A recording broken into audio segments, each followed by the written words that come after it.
Salut, aujourd'hui on va parler d'un sujet que je trouve plutôt important. Vous êtes déjà demandé comment certains font pour tenir des campagnes qui durent vraiment longtemps?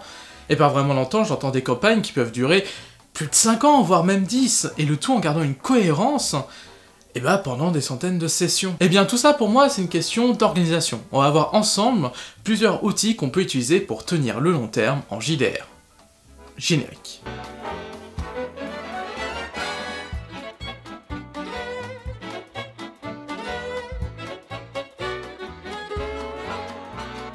Alors avant de rentrer dans le sujet, un petit disclaimer à propos du format. Il n'existe aucune méthode unique dans le JDR, ça n'existe pas. Parce que c'est un milieu créatif et que chaque créateur a un peu sa façon de travailler. Ne prenez pas pour argent comptant mes conseils, servez-vous.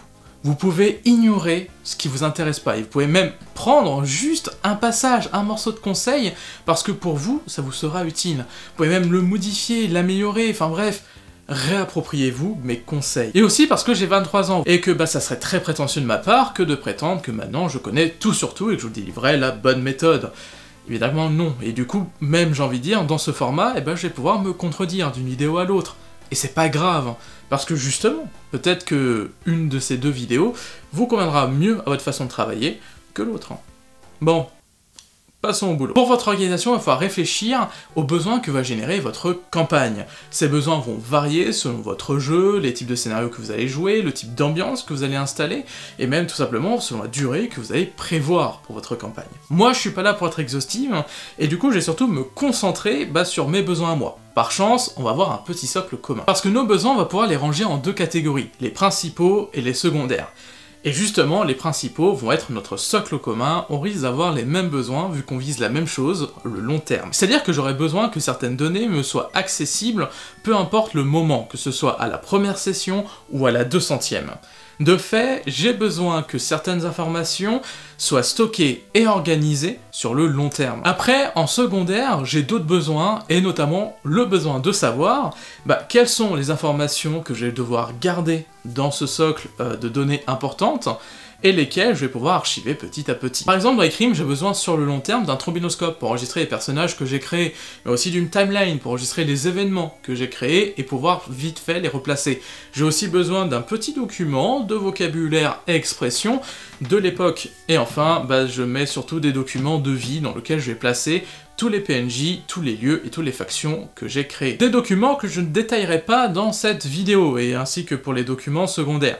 Bien entendu, si cela vous plaît, vous pouvez toujours le dire dans les commentaires, et je pourrais faire un épisode dessus à l'avenir. Vous l'aurez compris, toute cette organisation repose sur un simple tri binaire, en fonction d'une seule question: aurais-je besoin d'un accès rapide à ce document durant tout le long de la campagne? Il existe du coup que deux réponses, oui ou non, et ces réponses vont créer un dossier à part sur Drive. Alors moi sur Drive parce que j'archive énormément en numérique toutes mes créations, mais vous pouvez le faire aussi sur papier avec des trieurs, des classeurs, des pochettes plastiques, peu importe. Le principe est le suivant, vous allez ranger dans le même document tous ceux qui répondent oui à la présente question, c'est-à-dire tous ceux dont on a besoin d'un accès rapide durant tout le long de la campagne. Et vous mettez dans l'autre dossier tout le reste. Petite astuce secondaire, c'est de découper vos dossiers en années de jeu. C'est pour ça que sur la petite pause JDR, tout est en année scolaire. C'est les fameuses saisons de Gotham, les fameux gestes des crimes ou les fameux actes de Genesis, qui permet de retrouver les informations ainsi que d'archiver plus efficacement.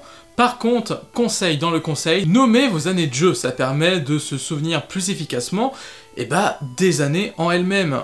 Par exemple avec la petite pause JDR, Gotham saison 2, la Camarilla, ou Genesis acte 3, Triumph Everything. De fait, l'effort de mémoire sera encore plus simple parce que tout est lié et c'est comme une saison de série finalement. Il y a malgré tout un document que je considère comme essentiel à la survie sur le long terme d'une campagne, mais qui ne fait pas partie du dossier essentiel. Ce sont compte rendu. Le principe d'un compte rendu est d'écrire en quelques lignes un résumé de ce qui s'est passé durant la session.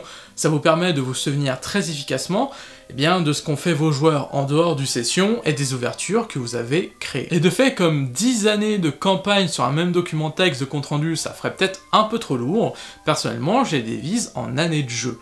En saison, encore une fois. Pourquoi? Parce que je considère qu'on n'a pas besoin d'un accès rapide. On les utilise très peu en session, mais surtout pour préparer la prochaine session. On l'ouvre, on ziote un peu, on voit ce qui est laissé en suspens, et on réutilise ça dans la prochaine session. Du coup, ça pose pas problème de perdre quelques secondes à cliquer sur le bon dossier, et cliquer ensuite sur le bon fichier. ça va. Pour remplir ces documents, 2 conseils. Premièrement, remplissez les comptes rendus le lendemain de vos sessions. Avec une nuit de repos, votre cerveau va commencer à oublier les détails pas très importants et arrivera très facilement à produire un récit très concis et pourtant complet de ce qui s'est passé durant la session. Deuxièmement, le compte-rendu n'efface pas la prise de notes en session, évidemment, et je vous conseille de faire un compte-rendu en 3 parties. La première partie est le résumé en quelques lignes de la session, c'est là où vous faites vraiment votre récit avec des phrases complètes, et vous présentez plus ou moins tout ce qui s'est passé en étant toujours concis et en évitant les détails vraiment inutiles. Ensuite, en deuxième partie, on va lister les événements, lister, vraiment en mode todo. Pourquoi? Parce que c'est ça qu'on va vraiment lire en diagonale, parce que dedans on va écrire tout ce qui a une répercussion dans la session, donc tous les événements vraiment majeurs et marquants qui vous offrent des possibilités, qu'elles soient positives ou négatives pour la suite. Et une troisième partie dédiée à l'expérience, parce que croyez-moi, le jour où vous aurez un problème de comptabilité dans votre XP, vous serez très content d'avoir cette partie expérience qui retrace de la première à la 50e session tout ce qu'ont fait les joueurs, tout ce qu'ils ont dépensé et tout ce qu'ils ont gagné.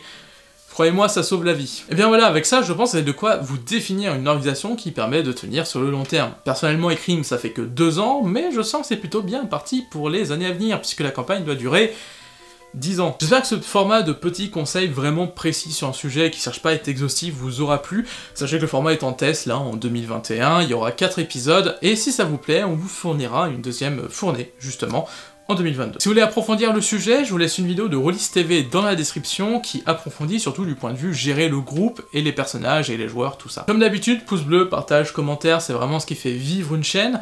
Et il faut bien avouer que nous, les Rollis, on a peut-être un peu besoin sur YouTube de vivre. À la prochaine, ciao.